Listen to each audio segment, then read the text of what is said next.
She told that to her best friend. Okay. I have that on tape. So I am welcoming this trial. This is the first opportunity I have to conclusively prove my innocence. Well, we can't. That's just illegal. We can't litigate this. I am welcoming this trial. This is the first opportunity I have to conclusively prove. Blow it out your ass. And do not, whatever. Let me know when you're recording. I'm recording now. Okay, Ground good. control to scroll to 1. As always, Steve Hoca.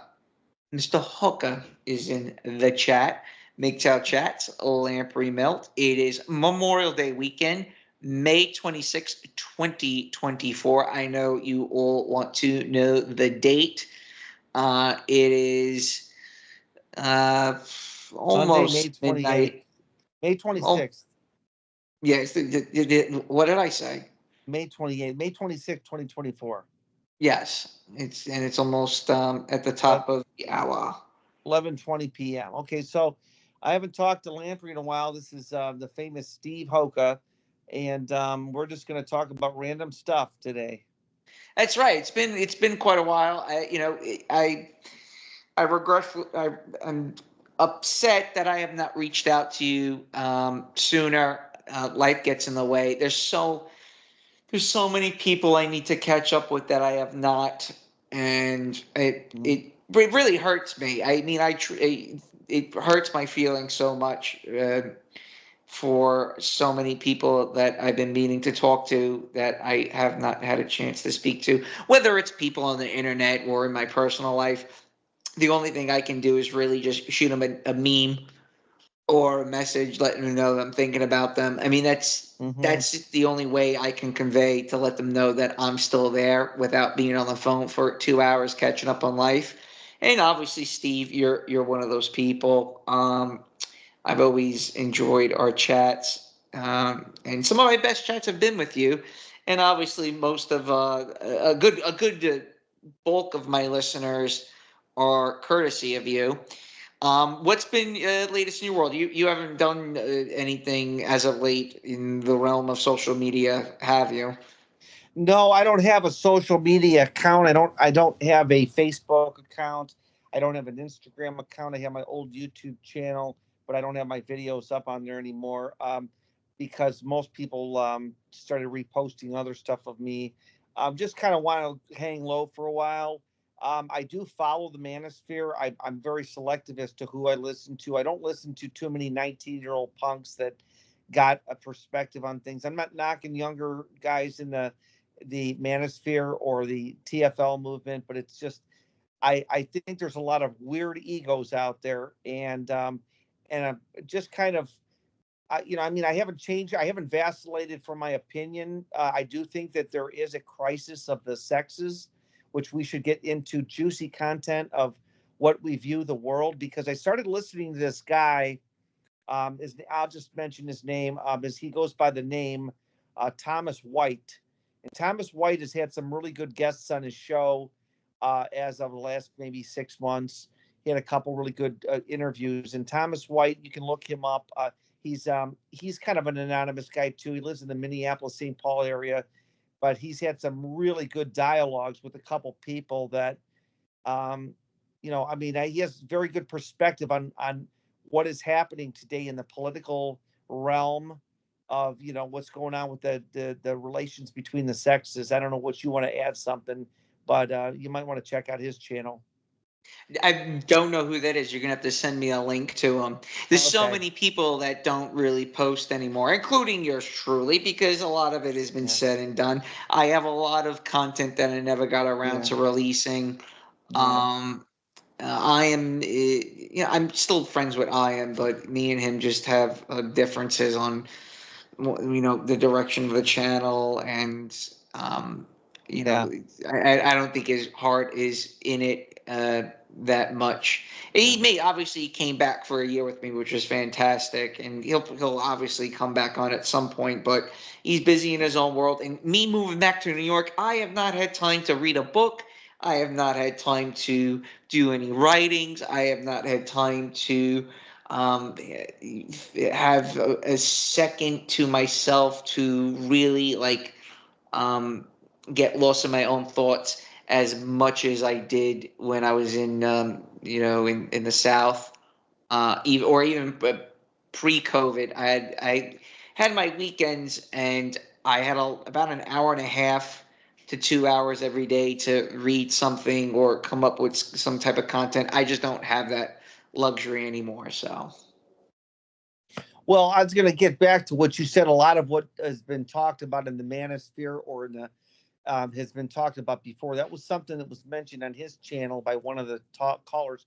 But here's the thing: I've gleaned something interesting, that despite the repetitiveness of a lot of the talks that people have, there's always an extra golden gem or golden nugget that's thrown in there, and I learn a lot from other perspectives. And as long as the guy's not over the age of or under the age of 30, I seem to learn quite a bit from people who have lived at least 30 years and been out there in the world and seen the world. Again, I don't want to listen to some 19-year-old kid give me lessons on MGTOW or all that nonsense, because he doesn't have any experience. But some of these guys are really coming to conclusions about what's going on.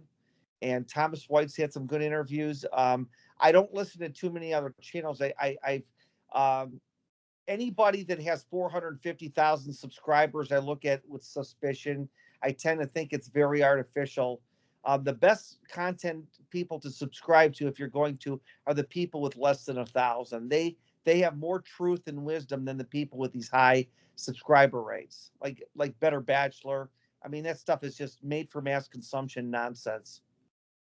yeah, they're never gonna say something that would ruffle a few feathers per se. Well, they just don't. They feed the lie that women are getting scared. Women are starting to get frightened, and then they'll give these anecdotal video clips of women who are crying and saying, "I can't get a date." When we all know that's nonsense. Even a 300-pound woman has more options than an average-looking Chad.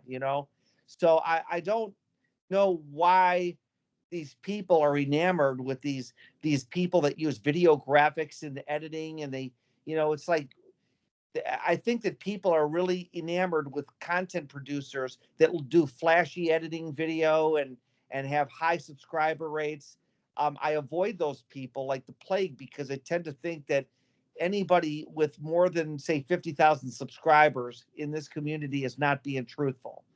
You almost have to go to the people like yourself, even, that don't have 50,000 subscribers. It's better that you don't. You tell there's no heart, no, how's that expression go? No holds barred, or no bars hold, no holds Right, barred. no holds barred. No holds barred. Yeah, I get that confused all the time. But so I think that the situation today is just getting worse, and I kind of just laugh at it now, because I'm in dating limbo right now. I'm really not trying, but that's another story.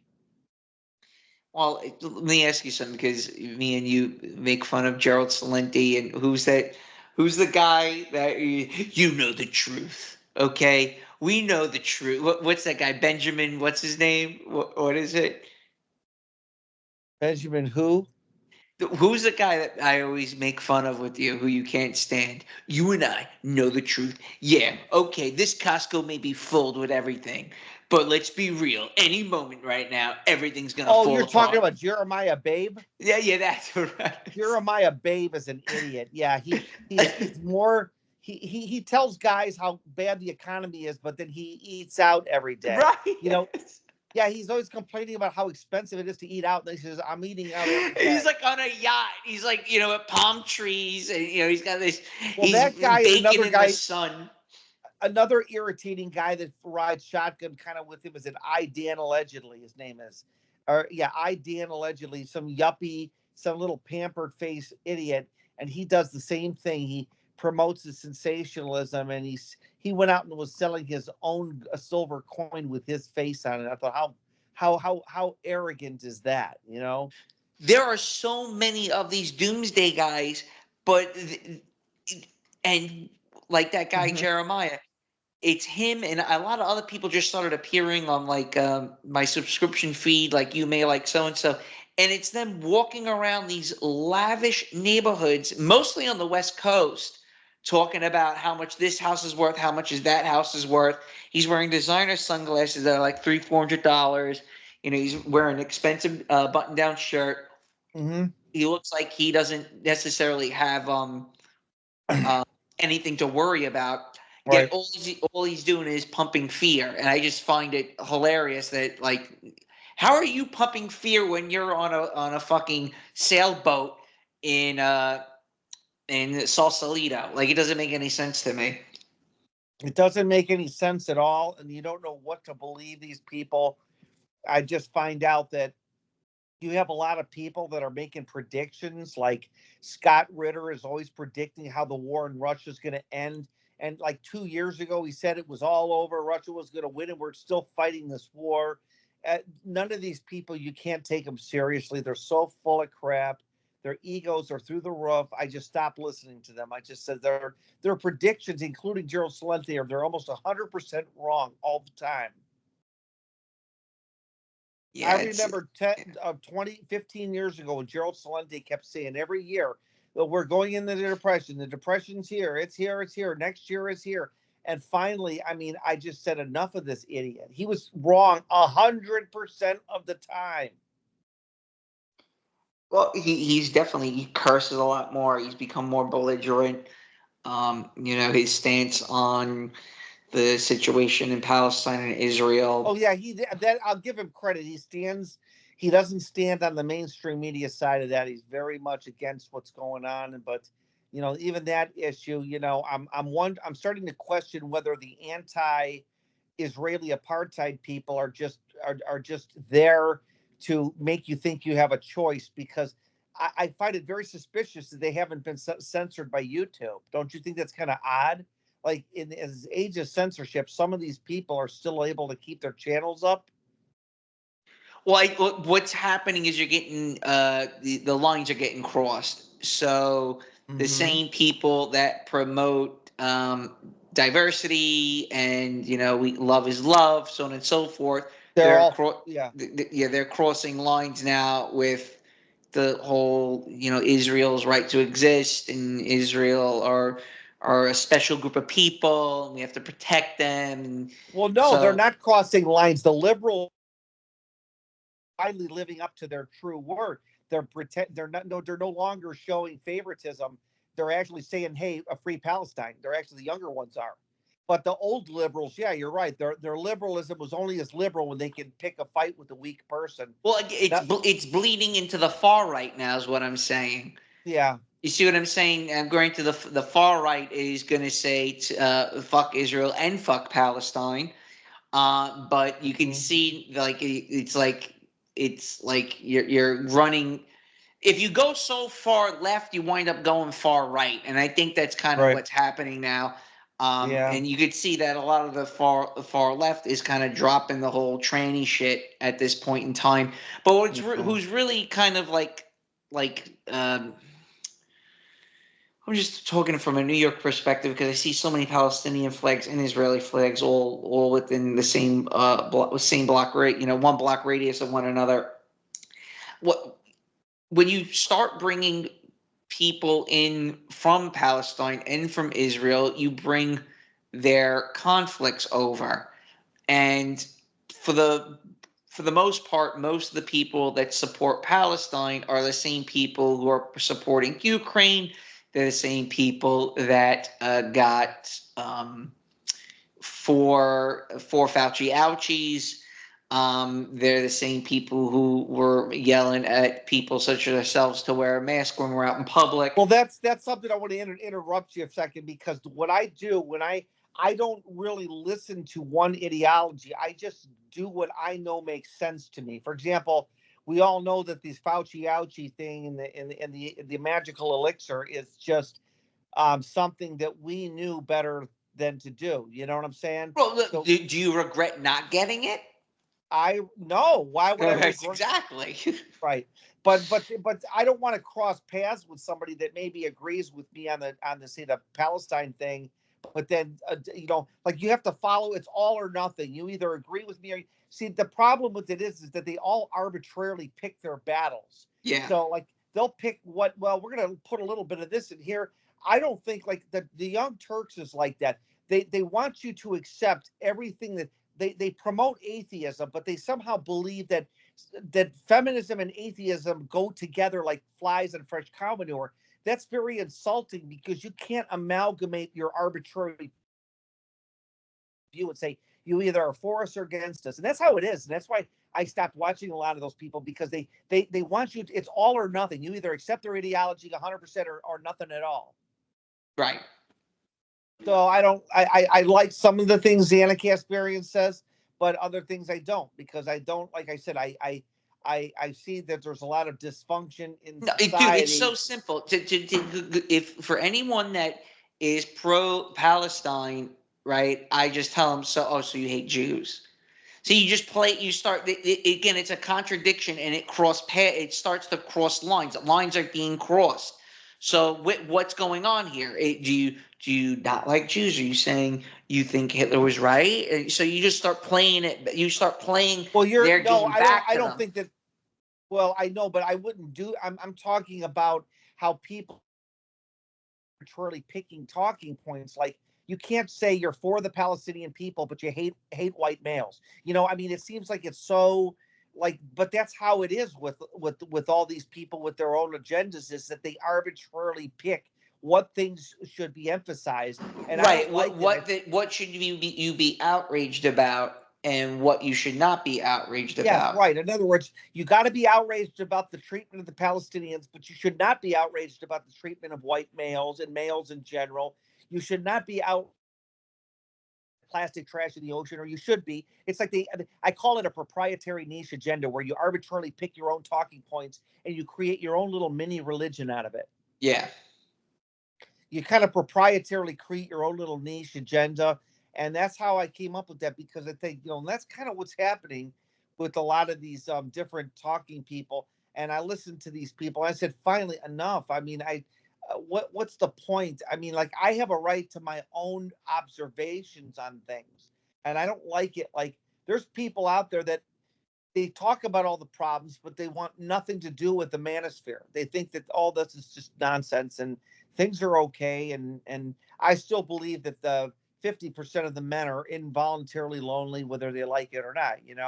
But that's not going to jive well with the liberals, who want to fight for the rights of Palestinians, but they don't want to fight for the rights of individual men who just want to find a wife or a girlfriend in their life. Well, when you talk liberals, you're really talking about just middle class white women. I mean, let's just Yeah. It's not. I think the amount of men who vote Democrat is No. When it comes to the Palestinian issue, it's covering Hispanic women, Black women, white women. It's all right. But that's it's exactly what I'm saying. You don't necessarily see any guys in favor of Palestine unless they are of a different shade, different shades of brown. I don't think black people. Yeah, really I know what you're saying. Yeah, but if people from just people from the Middle East are the ones, Muslims for that matter, are all gung ho about supporting Palestine. But you don't necessarily see any guys like us being like, "Oh yeah, Palestine's great." It's like, well, because a lot of white males and men in general feel very put off by the treatment. I mean, okay, if you're listening to a liberal white woman who's fighting for the rights of Palestinians to self-assertion, but then but she's not willing. That same woman is not willing to give you the time of day as far as being a girlfriend. Or why would you support her? You know what I'm saying? It's really weird. It's like that same woman who claims to be a mother of the human race doesn't really give the average guy of her own ethnicity the time of day. correct. So, and a lot of guys are put off by that. And they're like, and this is, I think what's happening is that we're crossing all these weird lines. And it's like I said, it's a proprietary niche agenda. I pick and choose my battles, just like the Young Turks do. They arbitrarily pick what battles they want to fight. And yes, I love Cenk Uygur, however he pronounces his name. He's really strong. He can put up a good argument against the Israeli people, and he'll debate them, and he's a very solid. But if you asked him, how do you feel about, the majority of men who are going without a wife or a girlfriend, he'd be like, who wants to talk about that crap? That's all lies. That's all bull. And I mean, I'm sure he would. I mean, so I really don't like when people just pick, like, they don't respect your opinion, but you're supposed to respect their opinion on something. Correct. Yeah. And then if you try having an adult conversation with someone like that, they get very emotional and they shut Now, down. They don't want to hear it. and I don't mind segueing into this subject. Now, Thomas White has had a couple guests on his show recently. He's got this guy on there. His name was Western. How many Decay. followers does he have? Like, how many views? He's only does, like, got about 5, maybe 1,000 at the most, but he's pretty good. I personally, I have my reservations with him. Someone told me, emailed me, said he wanted to interview me. I don't know how to get his contact information because maybe somebody can drop his contact information in one of my, I'll leave it on one of my videos, my marathon videos. But all I know is that I may interview with him. He's got some good content. He's got some good guys, and he's finally talking about modern day dynamics of what's happening for like guys in their 30s and 20s in modern dating today, and how men are dropping out. And it's actually not regurgitated stuff. There's some stuff been added to it. Like, it's a fascinating subject because it's, nobody in the liberal media will talk about it. Jeff Galloway. I think, honestly, I think is the best at it is Hell by the Dashboard. I think Hell by the Dashboard crushes that. He's topic very out of the park. inconsistent though. He doesn't leave his videos up anymore. Like, he does these videos where he gets on there and he does a live stream and then he shuts it off. So you really can't screen capture it or anything. It's not there unless there's somebody there that's listening to him. But he comes on live at weird times, and I haven't heard a live stream of his in a couple years, because when he comes on, he'll do it at 2 p.m, and it'll be like, if he does it, I'll be maybe catching the tail end of it or something, Right. Yep. Well, he does that weird. It's kind of but I don't think very highly of him. I think that what he's been doing, speaking of how we're segue into this whole dating thing, he says he said he was going to Germany now. He said he was getting back in the summer of 2021. He was going on this Shangri-La. He was going out west to look for the woman of his life, and now he's claiming so he said he's going to Germany and he doesn't speak German. So I don't know what the hell he's doing. Yeah. Yep. No, I don't know. I have have no idea. He kind of comes and goes, and he hasn't texted me, or he had my information on Skype, and I never hear from him. So I don't know what's going on with him. Yeah, But I never got to really get to do a one-on-one. He doesn't want to identify who he is to me, and I've said, look, at some point when you talk to people, you want to know who they are. Hey, at least show me what you look like. But there's something weird about this, and I think very low about the manosphere, if there is such a thing, because if you can't have a relationship with the dude on a personal level, I know your first and last name and you know mine, so there's nothing to hide there. Well, me and you have known each other for what, 5-6 years or something like that. 5-6 years, yeah. Yeah. But I mean, there's some guys that I've known for 5-6 years that won't identify. And we talked about one. We won't mention his name, but he's somebody both of us have talked to, and it's he won't let us. Yeah, he just won't. Yeah, he won't open up. I don't care. In fact, I always think they have something to hide or something, but I don't. But no, I mean, I tried to. I guess, what's your observation of this male-female dynamics? Do you think it's getting worse? Do you think it's it's getting worse. It's not going to get any better. No. I thought there was going to be I was just like you. I thought there would be a pussy renaissance. Maybe almost 10 years ago. That I figured, like say 10 years ago, I was in my mid-20s, so I figured, okay, so most of these women will wisen up at some point. Obviously, later, later in life, not necessarily better. I mean, no guy really wants to date a woman that's been railed through in their early 20s, and you getting, the creases in the leather and the tranny slipping.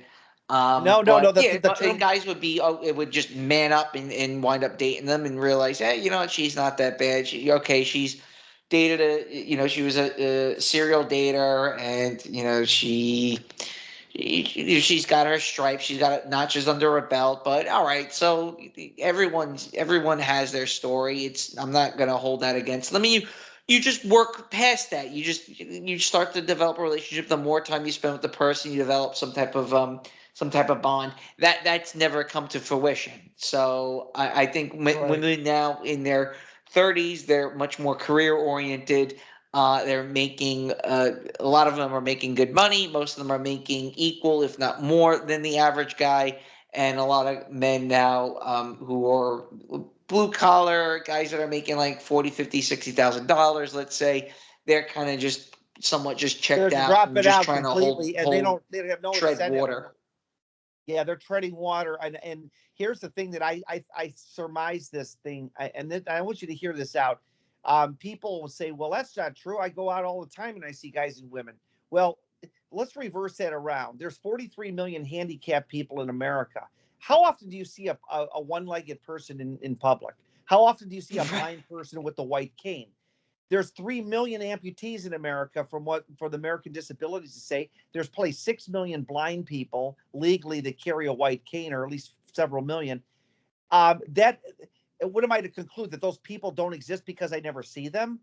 No, Right. it's because only healthy, able-bodied people who have relationships go out in public. So like when you see a guy and a girl at the movies together, which is not as common as it used to be, you're only seeing somebody that's winning in the game.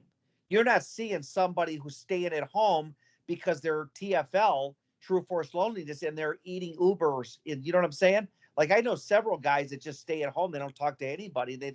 They'll order Domino's pizza, whatever. So I got the impression that the TFL problem, the loneliness problem amongst men, is probably pushing over 50%. I really do, amongst single men. I think it is. I just think that you don't see these people because they don't go out in public. Well, Outside of work, I should say. you can't, well, since the last time we spoke, everything's become much more expensive. Mm-hmm. I mean, Yeah. I go out to dinner now, and I'm dropping $100, easy dropping Yeah, and the $100. service sucks too. Like Yeah, I've gone to several of these places, these bar and grill type places, and the women that work there, they'll get you a beer if hey, can I get you another one? But they won't talk to you, and it's very, very dead service. It's pretty much, get your food and get the hell out. And then of course, being the human being I am, I like to leave them at least 18 to 20%. But there's been a couple times I didn't want to leave it, and I went out of there leaving them that anyways, because I'm a sucker for this. But I'm thinking maybe I'd rather just go through the drive-through and not have to deal with all this crap anymore. right. Just go home. You wind up just not spending money, and when you go out there Right. and spend money, you wind up being disappointed, more or Right. less. And then they don't understand this. They don't here's the thing is, when people have this attitude, well, if you don't like it, leave. Guess what? You cost the customer. Listen, this is something I worked at many years ago. I worked at a restaurant, and I was delivering pizzas and sandwiches for this one guy. He told me that if you lose a customer, he said basically his philosophy was that if one of my drivers says to a customer, why don't you tip us? And they don't tip, he says, I'll fire the driver. I said, why? He says, because if you lose one customer, that's in the course of the life, $7,500, and that's just a round figure up with, but it's much higher if you think about it. It is. They don't care. They don't care if they're going to. Here's what they're going to do when business gets really slow in these restaurants. They're going to play the blame game, but it's never going to be shitty service. The fact that guys don't want to come back there anymore, it's going to be, well, people are in the economy, and that's why it is. No, it's you chase those customers away. And people are never going to come back to a place where they're treated like a piece of crap. Right. Yep. I know this Egyptian, or this guy that owns a diner, and usually Middle Eastern people are very hospitality oriented. Well, he's not. He's like, tells his waitresses to get these customers the hell out of there once they're done with their meal. Don't talk to them. And they're very abrupt about this. And I told my buddy, I says, I'm not going back there. If this guy doesn't value me enough to think that I'm good enough to talk to a 70-year-old waitress or anyone just because he wants to get us the hell out of there. I don't want to come back to that place, you know? So that I've cost that guy probably $1,000 in the last year. I would have, or 500 I would have spent in that place, you know? That's how it is. That's what they want. So guys, well, think of it this way: the guy who's cooking the food is probably living paycheck to paycheck. You know, he's living. He's a bug man himself. So what I'm trying to get at, what I'm trying to convey is that because of the cost of things now, people are less likely to put a effort into what it is they're doing work wise, right? So well, if I a mean, but if you're trying house, to yeah, right. But if you're trying to sell people on hospitality, you got to make them want to come back. Well, there's no incentive for guys to go to bars anymore because pretty much since the 90s, the bars have really the social scene is not what it used to be. And so there's no real incentive for a single guy to be out there at all, really, if you think about it. You just better off sitting in your hotel room. But go ahead, as I don't know what the future holds other than just it's going to be very draconian and strange. well, what do you think's kind of listen? Me and you have done topics of Civil War, like how would Civil War II would break out. We did that in late 2020. Here we are Yeah. now in 2024. Nothing's come to fruition. Everything's still chumming along. Yeah. I personally think that if there was a rug pull of any of the sort, it'll be people such as millennials, people my age, when they're closer to your age, or if not older. It won't be anything. Yeah. It won't be anything anytime soon. And you have to take into consideration that look, the momentum of the United States is much greater than what people had thought, especially people on this side Well, of the Great Divide. and I blame that on the boomers. The boomers are still alive. These boomers and their pre-boomer silent generation people, like I just watched Alan Dershowitz in an interview, and he's talking, of course, about Hamas and all that shit. But well, here's the thing: none of these older people, like the president of the United States, there's no sign of them slowing down. So these people are still going to maintain power for a very long time. So it's like Right. a person born in the mid 50s, like a Lindsey Graham, who's a real neocon, right? A war hawk. These people could go on for another 25 years. There's no stopping them. So my generation, Gen X, like born in 1965 to through 82 or whatever, let's say my generation in the early mid 70s, those people are not going to have any voice in the political system, maybe never, because they're going to be skipped. By the time the boomers are dead, it'll probably go over to the Gen Z or maybe the later millennials, like maybe someone like you. You're an early millennial, but maybe the people born in the late 90s or something. I mean, in other words, there is definitely a problem with generational gaps. Why are people listening to Bernie Sanders? He's freaking 83 years old. Who wants to listen to this guy? He's a relic. I don't want to hear Bernie Sanders. He doesn't belong in politics. He needs to retire. I just had enough of this stuff. 1/4 of U.S. 40-year-olds have never married, a record high. Yeah, it's bad. Speaking of boomers, I'm a big Tim Dillon fan. Boomers are this guy that's Thomas White is interviewed. He's like 30 years old. I think I forget what his name is on his. You could go look his channel, but he really hates the boomers, and I concur with him. He says that if you gave a boomer will tell a person who's 25 years old, well, boy, you just got to be a man and grab a life by the balls and do what I used to do back in 1975. I used to go up to girls in 76 at a rock concert, and this is what I would do. And of course, their advice is about as lame as you can get. If you took a boomer and you put them in a 25-year-old's body, a male boomer, they wouldn't know whether to shit or wind their watch. They would strike out every time. thing that I find. Okay, so you want to get on the boom? Oh shit! How was that? Anything. We're Oh, all my over the chili. map here. We're all over My the map. chili's done cooking. I'm prepping for the week because I have no free time to fucking cook anymore. Another Okay. glories of living in New York. Get home and just pass the fuck out. Just watch some videos on Telegram and pass the fuck out. So I will say that the thing that taken away from the boomers. Hang on, let me sip something. They just don't respect anyone younger than them.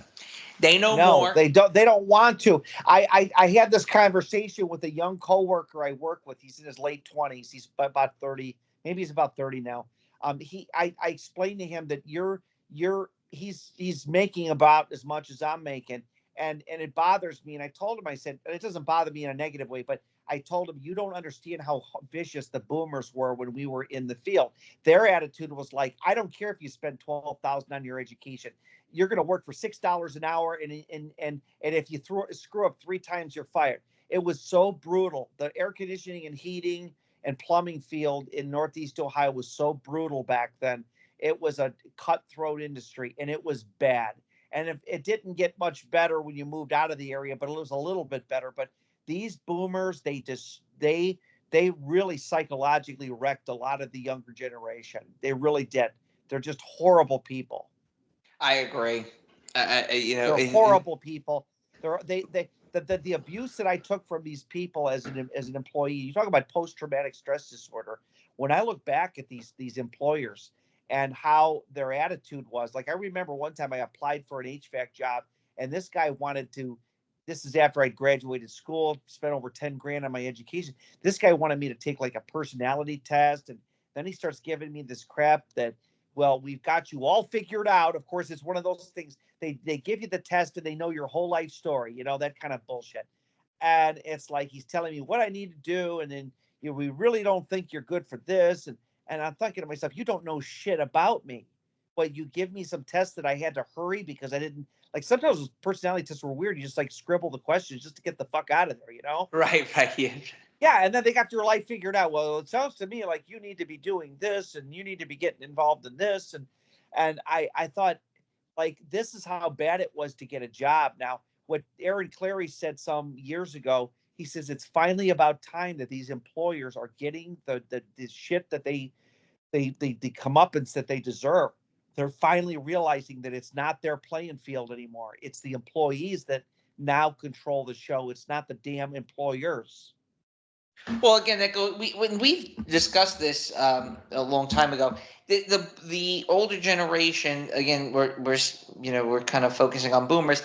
They didn't really teach anything, right? No, They kind of they never wanted to they teach it. They wanted the abrogated their jobs for themselves. responsibilities to K through 12 They to trade wanted you to schools that fail. don't No, exist, they wanted. or would tell you to go take a civil service test. Right. Or they'll say you'll figure it out, or anything Yeah. of the sort. It's all that was more or less their attitude.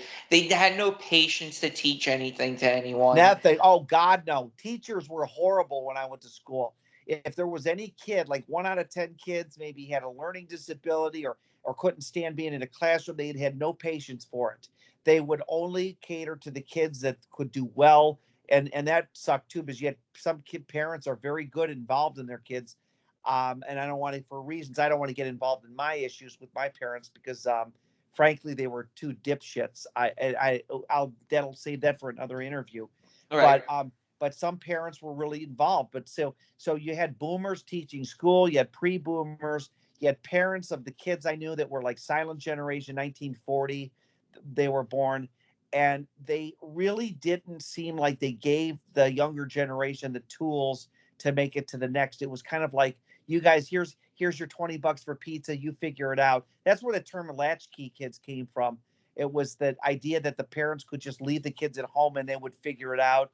Just say, I'll leave the key and you'd open the door when you come home, and you better figure it out how you're going to get through school.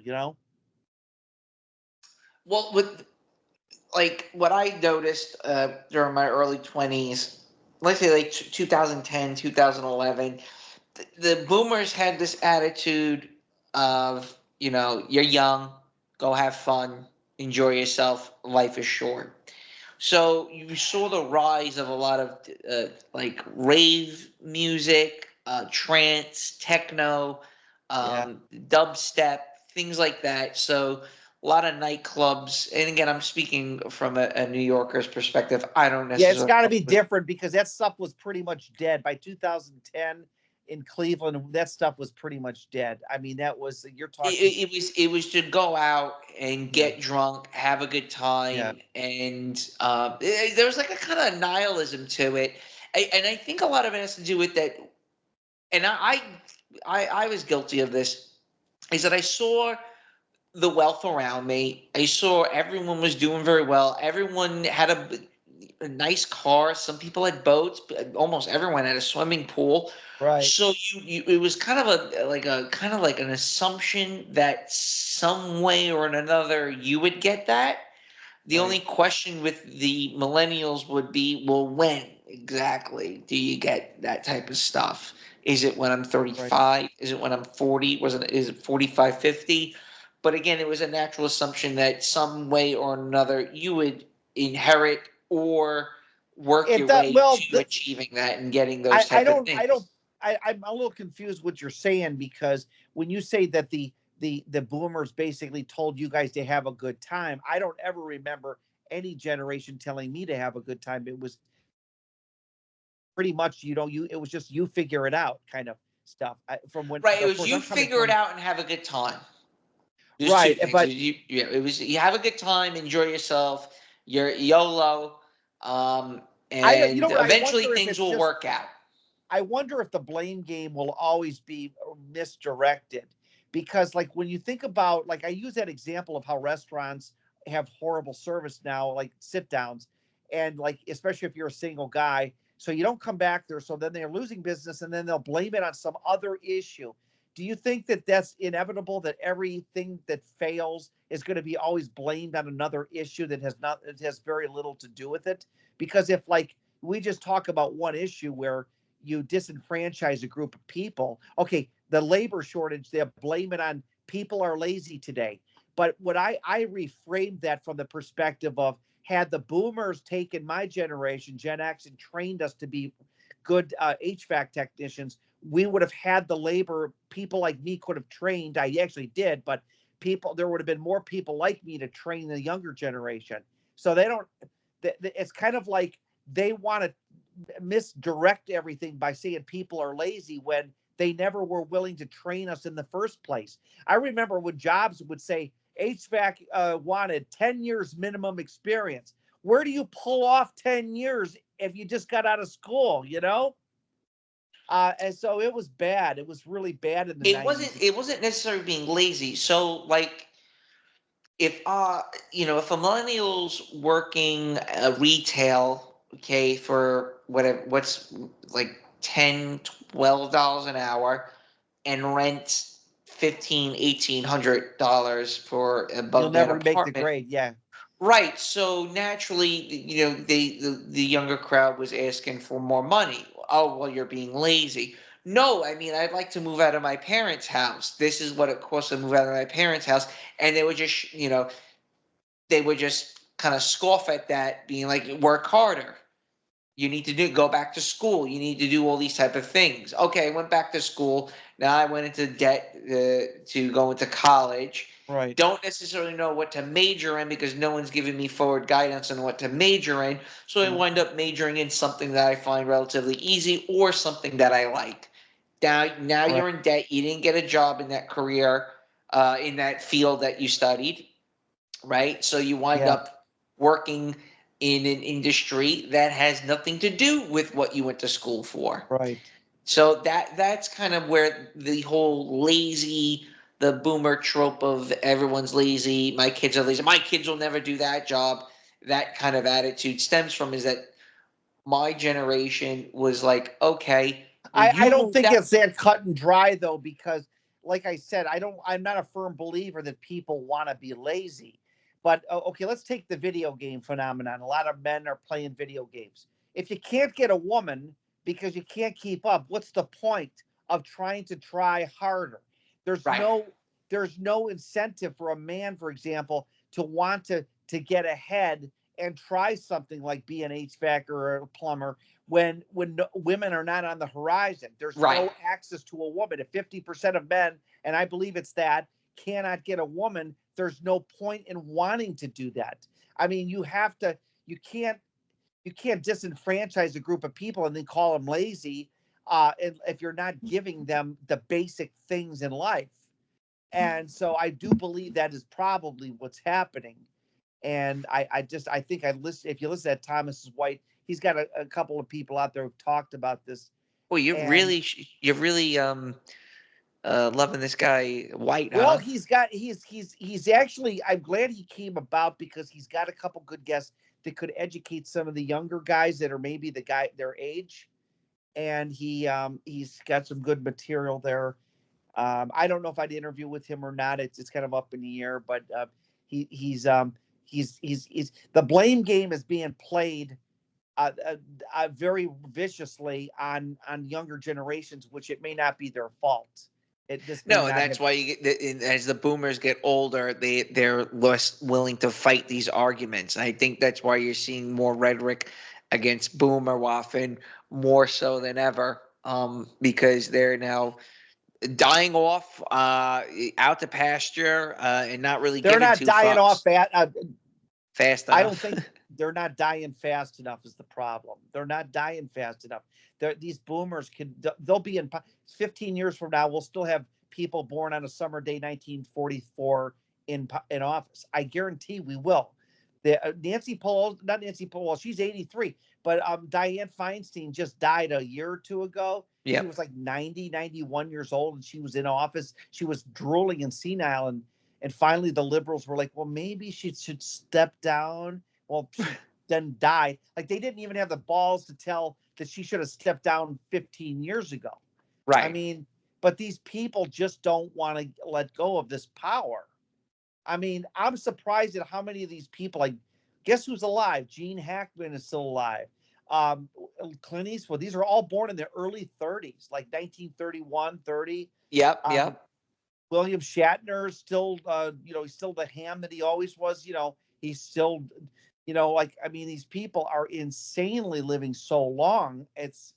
And they're the ones and these are the politicians too. They're old and they're running the world. So I just think it's basically what I would say is like this: the rich people will always be able to insulate themselves from the freakishness. They'll Yeah. be able to, their daughter will marry, their son and daughter will marry somebody of the opposite sex that's suited for them, and they will go on and make two kids and live happily ever after. But I think that this is like a dystopian kind of world we're living in now. Because I mean, I'm sure a lot of people your age that don't have any kids. Am I correct? Uh, Or most of them have kids by now. no, no. I'm trying to think who has more than one kid. The ones I know that have how many people do I know that's my age that has more than one child?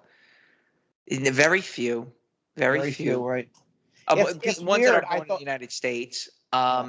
they are beyond beyond shot, like mentally and physically, like they're really beat up. Like I no, mean, that's kind of weird that life is going to go on. It is going to go on whether we see it or not. The people that we see in public with kids, they will inherit the earth, and well, it'll be here's the thing. It's like first and foremost, a lot of Western, let's say, let's say white. Okay, we'll just make it easy. White, because I don't like using the word white because what does white mean? yeah. What does it Um, mean? Yeah, yeah, what does it mean? Okay, um, the the white woman of middle class descent, of the descendant of the boomer, the suburban thought, hmm she cannot conceptualize lowering her standard of living for a brief moment in her life to have children. The thought right, of the Amazon box not showing up every day, but every other day or maybe once a week is frightening to her, right. and she cannot get over that. She cannot get over herself and she recoils in horror at the thought that she will lower her standard of living for again, whatever, 6, 7 years, when you're kind of really like, tending to a child. And then as they get older, they tend to get cheaper, minus college, obviously. But, once the kid gets to a certain age where you give him $20 for pizza, he's going to school, here's mac and cheese, here's some food, you're self-sufficient now, you can figure out how to, do things around the house. They don't see that far into the future. It's the here and now, it's the infinite present. So when, if they have to take one for the team for an allocated amount of time, she doesn't like that. And if she was to pair bond with someone who's equal or beneath her, or a guy who's kind of lost in his own conception of reality, she doesn't like that. She doesn't like that. Right. She's not willing to compromise. And I don't know, but something kind of crazy. I'm seeing that the hostility that women have for men nowadays is getting increasingly more intense. Much more intense. Yes, I will agree with you. Yeah. I these anecdotes I'm hearing from people that I've talked to scare the living daylights out of me. The one guy that Thomas White was interviewing, I don't know what he said he's being charged. He had to go to court because he asked a girl. What's with you shilling this guy Tom White, dude? We're talking about, you're on my channel now, God damn it. I know, but I'm just telling you the guest he had on his show. Okay, we'll get him on. Let's get him on. I'm down for a chat with a new dude. Too, and we'll get one of his. We'll have a 4 or 5 conversation, which would be kind of cool, But I would tell Thomas White what he should do is contact first, try to get in touch with you so we can all have our way, Get one of his good guests on here. The hostility towards... We could have a 12-hour. We could have a Saturday. Like we could go from 12 to 12 or something. I would love that. That would be awesome. They have like a 12-hour, like a bitch-a-thon or something, or be funny. But no, I mean, well, also you haven't been making videos, so I haven't been able to listen to your stuff. So, anyways, well, look, think of it this way: like self-protection becomes like an overriding imperative. Hence, what I was saying earlier, they cannot they can't get over themselves. So you're talking about women becoming much more hostile to men. Well, why is that? Because a lot of men are just tuning out and dropping out. And then women are throwing a fit about it. Well, you took the... Yeah, they are dropping out, but I cannot take... Yeah, go on. Okay, I'm sorry, but I don't see, when you say women are throwing a fit about it, I don't see how it's making things better for men, because it's okay, they're complaining, but it's not making life for men any easier. Like, in other words, it's not freeing up the dating market. It's just meaning that they're not getting as much attention. Because they in their world, they think they can. Yes. Because first and foremost, they're taking jobs. Women are in fact running the show. Because they're running the show, but they're getting frustrated. They're in favor of deindustrialization, and okay, as long as the Amazon Prime gets the fulfillment gets fulfilled, the Amazon Prime fulfillment. So if they're constantly need for junk and resources and things that they don't necessarily need continues to rise, corporations like that. Corporations want to hire women because they have a large disposable income. The more they're less likely to save in the future. I don't think all women have a lot of... We have to get off this kick that all women are out earning men. That simply isn't true. I still, as an HVAC tech, make more money than the average woman. All right, but Ken, you're in a field where it's old guys, right? And you're also in a field that can't be outsourced. No, right. It can't be outsourced. You're right. Right. So first, you're working with your hands. You're doing something that women have no idea how it works. They wouldn't know what dunnage is for a condenser. Like what's dunnage and what's a condenser. Yeah, they just know it works. Air conditioner works. Good. That's as far as her thought process goes. It's never about the guy that's up there on a 100-degree day, not in the shade, trying to get her to so she's comfortable in her dwelling. That doesn't Right. work that Yeah. way. It's It's a irrelevant push to of a them. Yeah. button. Yeah. Button push, good. That's it. Democrat, good. I'm a good person. I vote Democrat. Republican, bad. So you can't, and then if you were trying to explain and, hey, listen, this is what a chiller is, and this, no, they don't want to hear any of that. They just want it to work, right?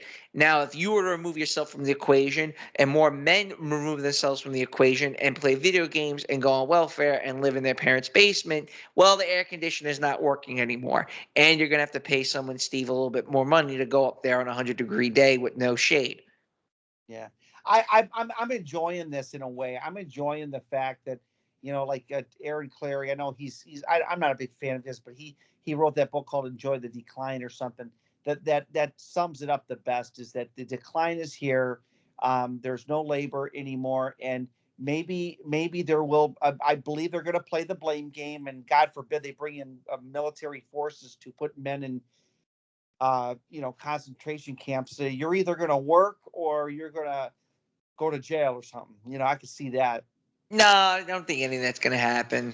Yeah, I know that sounds like something out of a Arnold Schwarzenegger Running Man movie or Yeah, whatever. right. I don't That's a think good that'll happen. movie. But this kind of stuff is that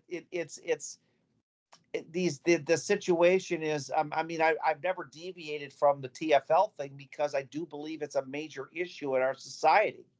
If you disenfranchise half the male population, and especially the white male population, and a lot of blacks are suffering it too. So it's not just white men. But if you disenfranchise so many people, there's going to be problems. There's going to be a lot of problems, and it's not going to be juvenile delinquency, although they could happen. I think it's just dropping out and not really giving a damn. So, Well, good luck trying to get guys to go fight in Ukraine, because that's definitely not going to happen. well, yeah. This is going to affect every facet of our life. These problems that we're up against, and Well, a lot of it, like, how do I say it? It's that I don't think women understand politics. I've realized they have no idea how the world works, right. because their world is only within their world is something that men can't conceptualize, because a lot of them are born with a silver spoon up their ass, and guys are not necessarily born with a silver spoon up their ass. Again, we're talking mostly about white women. Right. Despite the, we was kings and all that other type of bullshit going on with the blacks, black people are far more understanding with the way certain things work. In my experience, especially with a lot of like black MGTOW content created and such, they have they have a very interesting perspective, because they're a minority and they know more about the majority than the majority knows Oh about the yeah, that's majority. true. Like I've talked to a lot of my black students years ago. They knew more about the politics of the prison system than most white people do because they're in the prison They're in, system. right, exactly, So they know the exactly. politics of how it's a big money making scam to screw your life up so that they can control you. Once you got a felony, you're screwed, and then they can manipulate you into shitty jobs or no jobs or to Right. keep you down. It's a conspiracy. It really is. They understand it. They're very street smart. They understand the whole way it works. Yeah.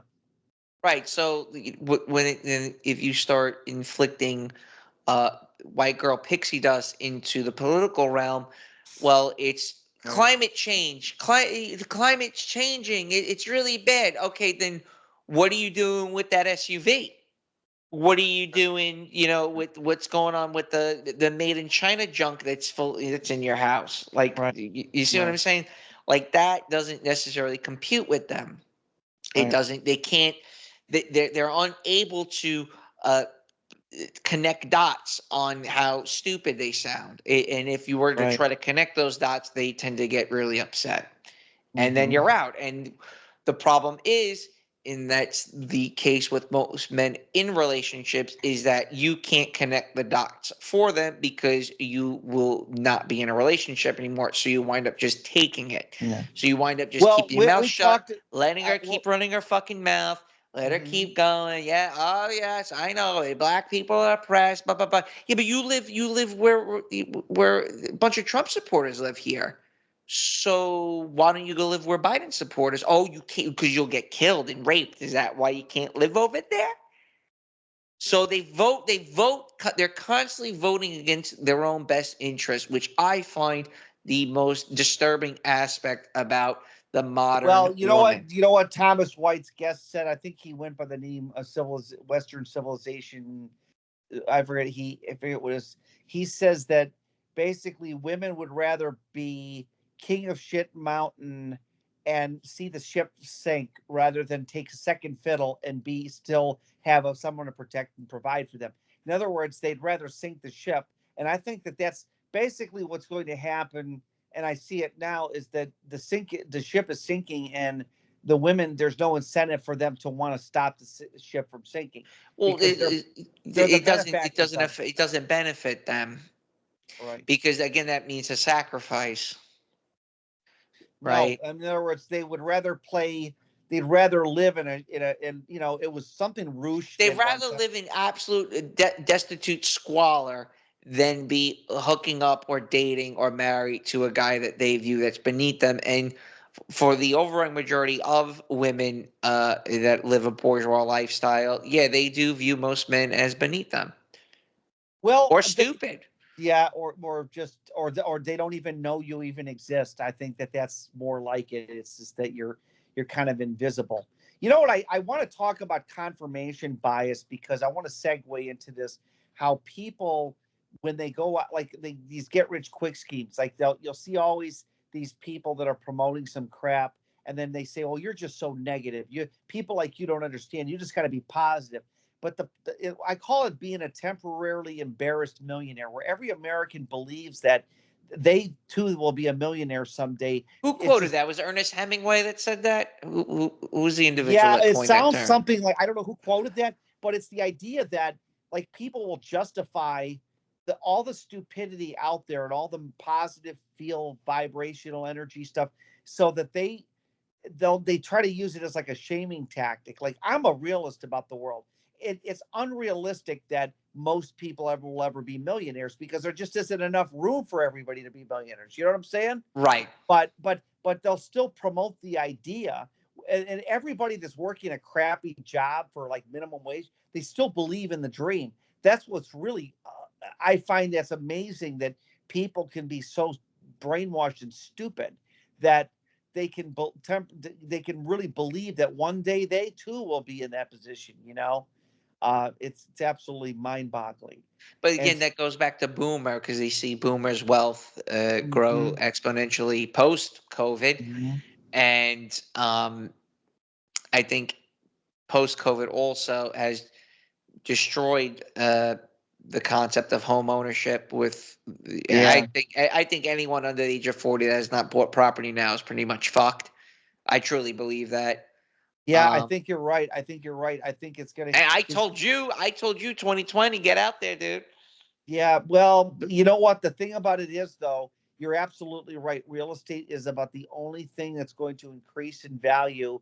And even now, you could still buy it now, and because I don't think there's going to be another housing crash. I really don't. I do No, not. there's not going to be. No, it's too Because controlled. they've controlled it now, or they won't give you. They're now decided that they're not going to give money to anybody that cannot afford to make the payments. Right. Yeah. Well, banks are too afraid to uh, lend loans out Lend now money more than on ever. paper ledgers, electronic ledgers that they don't even have. They Look, lend and they're out. trying to pull. They're doing everything they can to pull the loans that they pushed during COVID. Anyone that got like a decent rate, like under 4%, the banks are like, oh, how do we call this loan in? There's got to be something we can do. Oh yeah, like miss one payment or some bullshit. Yeah, No, it yeah. doesn't even have to be about that. It could be like your insurance is not to par to what they want, or They want to if call you it live in in so like that they a can force you to sell that house, right? Yeah, they're trying to figure out ways to force you to sell the property now, and then for you to I was buy not back aware into of it. that. I was not aware of that. Is that actually happening where Yeah, yeah, it they want is. to get people with real low interest rates to be able to be forced them to have to sell the house? Well, they start changing the the terms, As they go. or how do I say, it's more or less people that are trying to buying right now. So like if you're trying to buy into like an HOA and who the fuck knows, let's say Georgia, they're going to want so many prerequisites from that HOA that are not feasible for that HOA without everyone paying a huge Right. amount of money in the HOA's charges. So now the big thing is like flooding, and insurance. I can't. Insurance situation is really bad across the board. It's not even health insurance now. It's car insurance, property insurance. These things are astronomically high. So you can't meet these requirements that the insurance companies want. Obviously, the lender is going to want you to have all the bells and whistles on the umbrella policy. That again, it's not. The underwriters are getting strict, are much more strict than they once were, especially before COVID. But as far as like the American dream and stuff like that, I, you know, I can't predict the future. The future's unwritten, no doubt. But the thing is like how much money has been printed after COVID, and how much has housing gone up after COVID? 40% increase in homes in the past 4 years. It was unaffordable even before COVID. It was unaffordable before COVID. Now it's up 40%. So if that's the case with the housing and everything else is going up around us, what do you think it's going to be like in 20 or 30 years? It's like saying, can we all agree that things were Well, much better 10 years ago? they're gonna have to put more police on the street because the civil unrest could go crazy because at some point people Yeah, but want you're defunding the police, and no one wants to be a police right, but officer. then So you're again, gonna here's have the people. contradiction. Where the lines get crossed. So the You lines are know what getting I crossed. these drugs, all these crazy drugs that people are living Crank, in. crunk. What's the new one in Philadelphia? That one's Well, you know scary. what though? I hate to say this, most homeless Crank. people. Yeah, yeah, that's and they really are. Has It, anyone seen the videos out of Philadelphia? Oh my no, God. Philadelphia's getting big. Holy shit. Wow. Are they in the streets? These people? It looks like a zombie apocalypse in Philadelphia. I What do think you it's mean a called zombie crank. apocalypse? There's a drug that makes people walk around like zombies. Yeah. Dude. It's scary. I'm actually When you when I say see like these videos, I'm zombies, like, they've wow. got If an I saw that in obvious. the street, if I saw that, I would be afraid. Like I would be afraid of that person. What Like do you? this person straight up looks like a zombie. Get this person the fuck away from me. Okay, but where are they physically? What location of Philadelphia? So I Oh, know I not to don't go. know. Is it Center City? Is it downtown? Down on Skid Row, down on Skid Row. I don't fucking know. I don't know Philadelphia. I've been there once. Beautiful city, by the way. Yeah, it is. Well, it is. Yeah. Or was. No, I'm kidding. It's probably still very nice. It's probably still pretty dope. So what the point I'm trying to make is that people that are younger than you or around my age banking on retirement, it's an uphill battle. I'm not saying you can't do it, but it's going to be pretty damn hard. Like the way Social Security is and the Yeah. way the pension system works. I mean, maybe government pensions will still be solvent. Obviously, I mean, no one's going to get rid of the government, but like if you're working for a corporation, whatever, and you're like really you putting all your eggs in one basket with your pension, your 401k, I don't think that is a viable option. I truly believe that most people under the age of 40 are going to work until the day they die. Under the age of 40. Well, I think here's another thing Held by the Dashboard Light talked about. A lot of these younger people are dropping dead. That's going to be interesting. Like all these people, like they're being outlived by their parents and grandparents. So that's just so many people are dropping dead, drug overdoses and everything. You know. Gonna make me look up that. I'm gonna make me look up that drug now. Fuck. Yeah, it's a crazy drug. It's like some type of like cat tranquilizer or something. Hang on. Yeah. Uh, Anyways, just be aware of all the craziness that's going to be going on, and you know, I don't think. What do you think of this election? You don't think it really matters, do you? no, the I Trump think nothing. Trump derangement syndrome is definitely taking off again. Yeah. Trank, yeah, it's called Trank. Trank tourism alarm in Philadelphia as TikTokers travel to film drug use. Oh, that's funny. It's Trank tourism. There's people going there to video to shoot TikTok and YouTube videos of Trank the is what is zombies. it? TRANQ, Trank.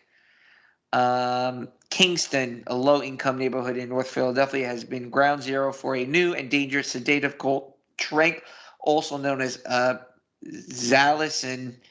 A side effect of the drug can be struggling to stand upright, which is why users are commonly described in the media as zombies. People taking it can also develop severe flesh-eating wounds. Yeah, it's ugly, dude. It's bad. It's bad. I haven't seen that in New York yet, but I'm sure it's here somewhere. Yeah. Drug use in New York, you're pretty much written off as dead because you just can't, just because the velocity of shit you're dealing with on a day-to-day basis in New York, you just wind up dying. Like there's no way. It's more of like a gauntlet living in New York versus a lot of other cities in the United States. Right. Exactly. That's my best way of describing now. Because like when I first did the YouTube, when I first started doing the channel, I was living with my father. So I had people around me. There's food. And I had nice creature comforts. So I would shoot. I would do the recordings from the backyard. I'd light a fire, smoke a couple cigarettes, and just shoot the shit with I am. But now, like I'm live pretty far away from my father now, and I just don't really have the energy to like do the live stream and research. I just crash. I try to get something in my gut and just fall asleep. And I was just thinking to myself, like, fuck, man, if I had a family, like this would be like, god damn it, that'd be really hard. That's the other thing. Like I'm thinking about like if I were to be married and were to have children, man, that's a fucking tall ass Well, let order. me ask you a question though. Now, let me ask you the question. Do you think you could find a woman right now that would say, "Hey, look, Lamprey, I want to marry you and have babies with you"? That's the question. Could you find a woman that would want to make babies with you? Well, my attitude is, it. Is it in your control to have it if you wanted it? I don't think it is, because the woman is the determining factor, not you. Correct. It's correct. Now, could I do it? Yes. Well, there's two parts to that. One is finding the woman. That is a battle because dating in your 30s is like a decaying orbit. So the likelihood to The find odds a of you woman finding that. somebody are slim. Yeah, yeah, Yeah, I see. right. Yeah. Now I'm getting closer to 40 than I am to 30 now. Yeah, that's definitely decaying at breathtaking speeds. Because now it's not like I can hit on a 25-year-old and still not come off as a weirdo. You know what I mean? Right. Speaking Um, of which, that there's this belief system that the feminists may try to push the age of consent up to like 23 or 24. Like there's this seriously belief system that they could try to force men to marry older women. um, yeah, we'll see if that ever I actually. don't know if that would be. Yeah, I think that's kind of ridiculous. I've heard that people. Yeah, that's a bit of a stretch. So two parts of your questions. One is finding the individual. Yeah, being on the tail, on the back end of my 30s. I think eh, if most guys had a woman come into their life and say, "Look, I'd love to have children with you and marry you," and be committed to you, I think most guys would take that. I don't Yeah, think you're guys have probably a right. choice. Yep. So I I would think agree when with you you. say for a guy to respond by saying, "Well, I really don't have the time for that." No, bullshit. You would do it if you could, but you know that it's out of your control. Most women are not going to allow a man like you to ejaculate in them and impregnate them and marry them. They're just not going to allow that to happen unless you're a pro ball player and you got money. They just ain't Well, going to do it. that's the first part of your question. Second part is, um, like financially, like where I'm at right now, I'd have to move a lot of things around. I probably have to work a little bit harder, maybe change jobs. But yeah, I How could about this? probably It's do it. not your fault, Lamprey. It's not your fault that you're in the situation you're in right now. You're where you're at because you're where you're at. Do you follow what I'm saying? If I could build a time machine and go back to my days of struggling as an HVAC mechanic, there's nothing I could have done. There's nothing because everything was already pretty much laid out the way the market sucked. You were treated like a piece of dog shit. There's nothing. So right now, as things stand for you, there's nothing you could be doing to better other than just living your life I agree with you. and I just I become you much know, more don't ever risk. blame yourself. Right, but don't blame yourself because you don't have money. You just don't have money because it's time yet, or you may never have a lot. But the point is that people blame, well, I could be doing more and I could be doing this and I could be doing that. And you know Yeah, I what? don't know how much more I can possibly do. Yeah, As how my much could you boss do? and Yeah, friend says, exactly. there's not enough Right. time in the day. Like we come up with all these cockamamie ideas on how to make more money, and he's just like, we don't have enough time in the day to do all We that don't have stuff. I enough go, you're time in the day 100% and right. we don't know enough people to get us there. And it's a process that I think that the very first thing you should do is accept where you're at right now in life and make provisions to change, but don't blame yourself. This is all typical Jordan Peterson bullshit. Blame yourself. It's your fault that you're in the You can't, situation you and are. that's the other thing is that a lot of people like if I try to be compassionate or sympathetic towards another individual's plight, the Democrats' attitude is, well, that person did it to themselves. I'm like, oh, that's interesting. You don't take the No, same that stance sounds when it like comes more to like a drug concern. use. Yeah. Well, the drug use thing, unfortunately, I'm on the fence with that. I do think that that's a bad choice you made because most homeless people in Seattle are fucking drug addicts. There's no way around it. You cannot say, well, these homeless people, only 30% are drug addicts. No, 80 to 90% are drug addicts. I mean, that's a problem when the drug is the reason why you're homeless. You know what I'm saying? Right. Yeah, well, That's it's a spiral. I mean, that's it is a spiral, right? But I think that homelessness, most people who do not have a drug problem will have to modify themselves to find a way to live, but they'll never sink the low. well, I mean, it's a chicken or the egg situation. Were they homeless first and then became drug addicts, or were they drug addicts first and then became yeah, homeless? right, right. That's a good point So there. Yeah. like, all right, there's some YouTube channels I follow that document homelessness across the United States. Homeless Lives Matter, great channel. I don't know if it's still up anymore, but that guy was really cool. He'd visit like soup kitchens and bread lines in Florida.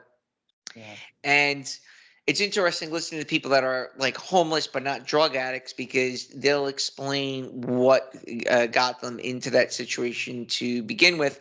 Yeah. And a lot of it is more or less that if financial destitute, divorce, house burned down, out of work, things like that. And they have a very they give you a really good detailed explanation on what it's like to be homeless. And one of the interesting facts of being homeless is that the government obviously has all these programs in place for homeless people, but the people are homeless. So if we got you a job, it's 10 miles away from where you're homeless. Okay, how am I getting to that job exactly? I don't have, how am I dressing myself? How am I cooking food? So I don't have a form of ID. Like, so there's bureaucracy in being homeless that makes people just want to stay homeless. You see what I'm Right. saying? So it's Yeah. not like, okay, you're helping me, but the things you've laid out in order to help me are not practical for me, who's fucking homeless. Right? So it's like, what do you want me to do? Like, oh yeah, I'm just gonna get a job. Let me set my alarm clock here underneath the fucking Right. the interstate overpass. Like, what the fuck are you talking about, man? It's crazy. Yeah. So the only thing that, like, in New York, what they tend to do with homeless people is they give them like janitorial duties and stuff like that, which I think is great. I mean, I think that's kind of helpful in some regards, but that still, it's like, well, why don't I just take the welfare and, like, because Well, there's certain levels of homelessness where if you reach a certain economic bracket, you could just qualify for subsidized housing. But a lot of these systems are breaking, which is another yeah, point. they're Is that, illegal aliens. They were kicking out homeless right? people. Yes, they were putting. Exactly. Yeah, see, this was stupid. The conservatives decided to get even with the liberals. He said, "Okay, we're going to ship them up to New York." Well, now they have now they have to kick veterans out of housing in order to get illegal aliens in there. Right. So you're displacing people Yeah. that are already down on their luck by adding people from other countries. They're down on their luck, which really it's actually it to me it's just a straight up hatred of homeless people, hatred of the Oh yeah, poor. no doubt. Yeah, that's why these off the gridders are so full of shit. Oh, it's such a paradise to live off the grid. No, you get harassed by the police. They'll come in and you don't have freedom when you live off the grid. That's all a bunch of bunk. Living Hang in on. your car. Oh, this is so prestigious. Shitting in a bucket. Living like hell by the dashboard. Hang on, I'm looking up a strategy. I Oh just my don't want to. God. Oh my God. I think in one of his videos he said he literally would shit in a bucket something and throw it in the trees. It was just so disgusting. Like he's crapping in a bucket and throwing it in a bag in the trees or in the bushes. Like, could you imagine being the person that finds that piece of crap? Ugh. So this is a term I've come to is a definition that I recently learned because I didn't know there was a term for it. And I've hinted at it quite a bit. It's called a Cloward Piven strategy. Basically, the strategy aims to utilize militant anti-poverty groups to facilitate a political crisis by overloading the welfare system via an increase in welfare claims, forcing the creation of a system of guaranteeing minimum income and redistributing income through the federal government. I truly believe that's what's at hand. You guys can look it up. It's called a Cloward Piven strategy. The Cloward. rich are never going to allow you mean like what they call a guaranteed minimum income? No, what they're trying to break the system that's already in place. So if you overload the government largesse for welfare, subsidized housing, EBT, Obamacare, which is what is it, United Healthcare Community Plan, whatever it's called. So they just overload these systems with vast amount of people that are destitute and that are despair and have no means of really picking themselves up by the bootstraps, as our boomer friends would like to say. So I think that what they're trying to do is, one way or another, try to break what's already in place, the welfare, war on poverty, and just try to bring that all to an end. I think Obamacare is probably the biggest point in case where you just destroy the healthcare industry to try to bring about this universal basic healthcare system. Yeah, we're out for that. We got too many. I don't know if it's even possible. We're segueing into so many different areas right now. That's I like fine. to keep it. You know what I like to do? I like to keep it on the straight and narrow, No, talking you about don't. Who are male. you kidding? Well, I like to keep it in the sense that I feel that the crux of my message always was is that male female relations are at an all-time low, and unless we can really encourage people to get together and have families again, I think we're kind of at a loss. But I mean, what's the listen? I mean, the only incentive I have in order to have a family is probably to have someone to have people around as I get older. Right. This way, if I have a problem, I have someone to lean on, someone to take care of Right. me. Right. That would be that's the part that bothers me now that I'm in my 30s, thinking long term. Like if I had a kid, 10 years ago, they'd be around, I'd be able to whatever. It's just like I know that I have that as somewhat of a social safety net other than whatever assets I have that are, you know, uh, some are appreciating, but whatever money I have in the bank account is rapidly depreciating. So I don't think. Well, the thing is, what's troubling about Western, again, Caucasian white women, is they don't think in these terms. They think that there's going to be some type of social safety net minus children to take care of them, and I don't necessarily I believe hate that's to going to say be this, but there. I think there will be if the politicians can ride the women vote. If they have to if they have to incarcerate men to do physical work to support the system, they'll do it. I think they'll do anything to make it happen. I think if it meant keeping the female vote meant making deadbeat guys have to physically work jobs they don't want to do, they'll do it. I think they would. I think they'll do anything. I guess you're saying that the women don't have a safety net. I think they can push this thing to the nth degree till they do. I You mean, think so, huh? I think they will. I mean, if a woman complains loud enough, there's men that are lazy. They're not doing anything. Yeah. Somebody do something about it. Somebody physically enforce the law because it's all physical in the end. It's all about physical violence. It's going to be physically.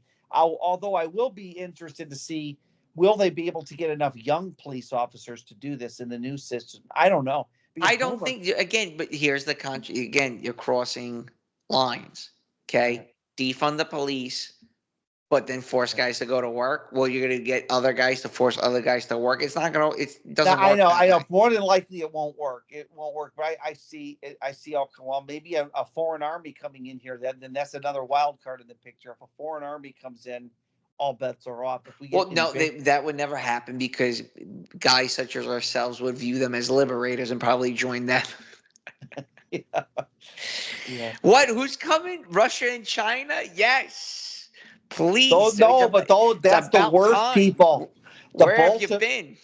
No, that those are the very people that will destroy you once you side with them. That's if we learned one thing about the communist takeover of the Romanov family when they overthrew the Tsar, as soon as they got to power, they killed the very people that helped get them into power. Yeah, It's I'm in the middle of reading a book about that. yeah, It's about Stalin's it's the brother-in-law. psychology of how they think. The whole purpose of the Stalin was of his agenda was to get into power so that he could kill the very people that got him into power. You know? Yep, that's exactly what he did. Yep.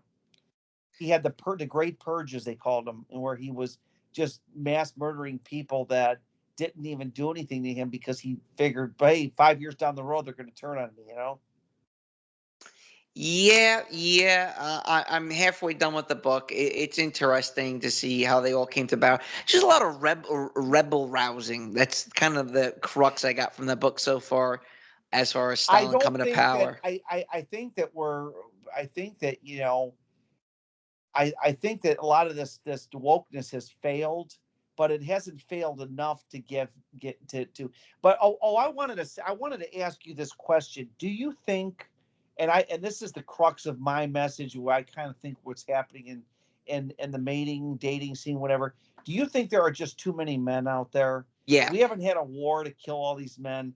I think it's a sausage fest out there. I do. I think that and I was against that for a while, and I didn't believe in that notion. I thought there was, just as many women I as there was are men. not, I was,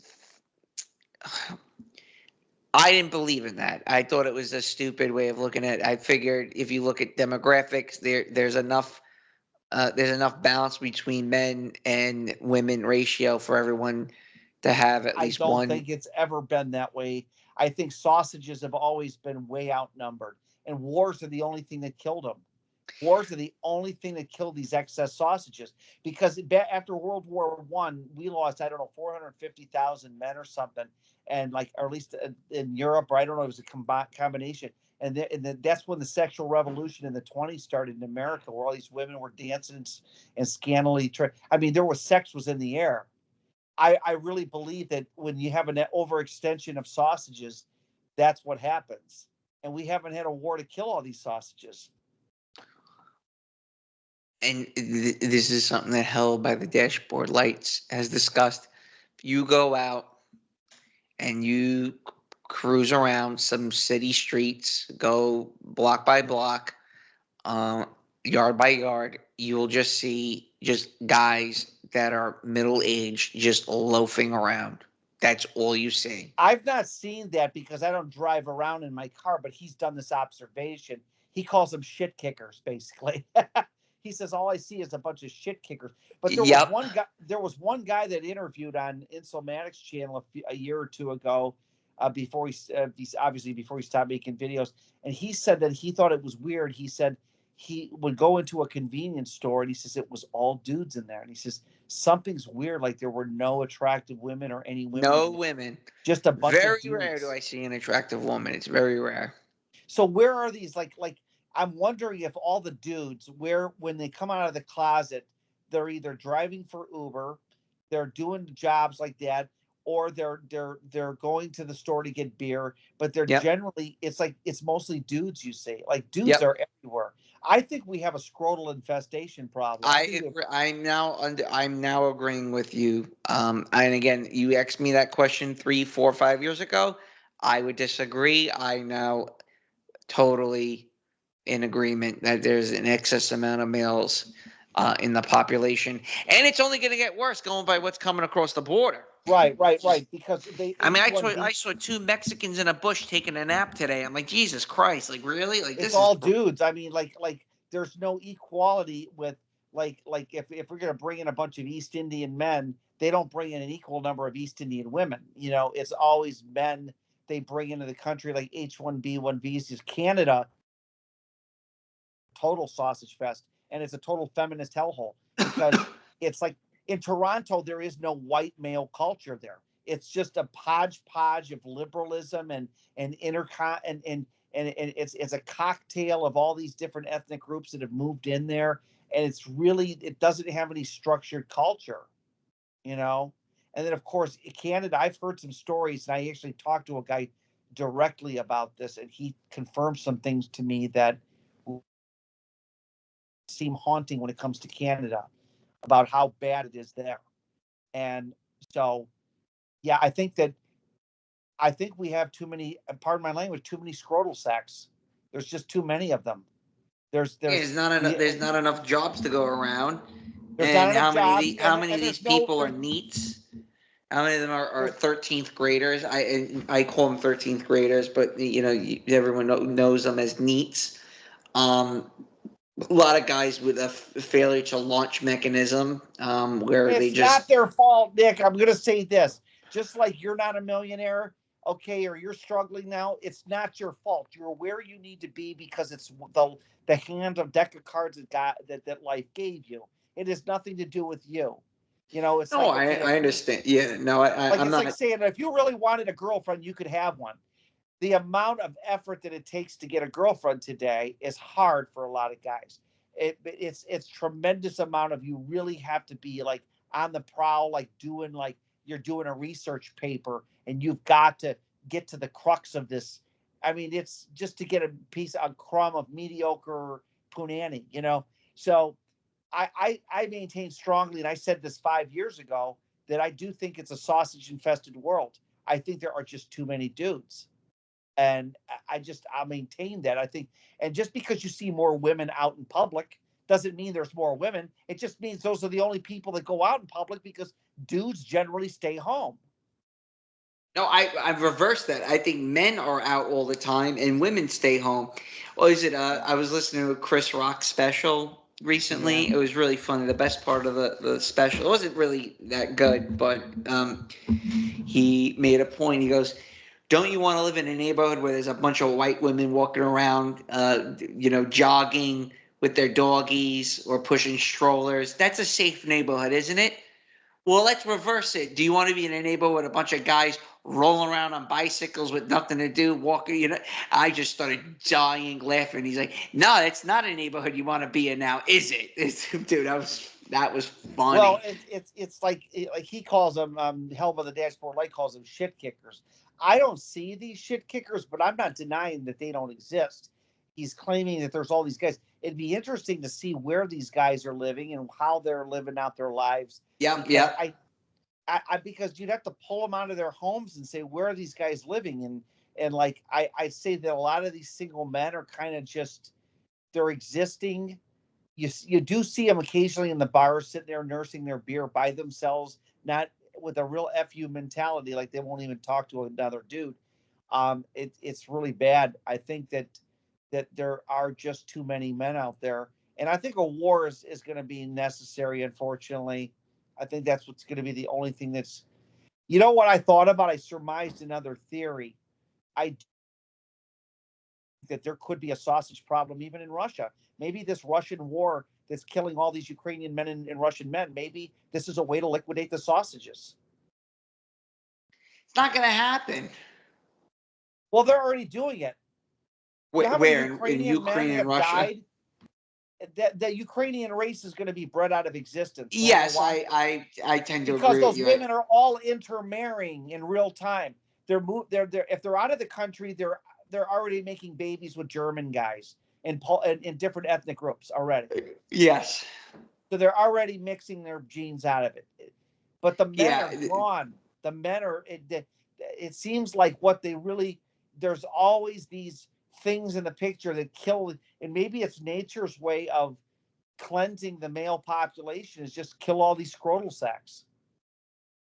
Remember I always said war is always scrot on scrot violence. That's probably what's happening again.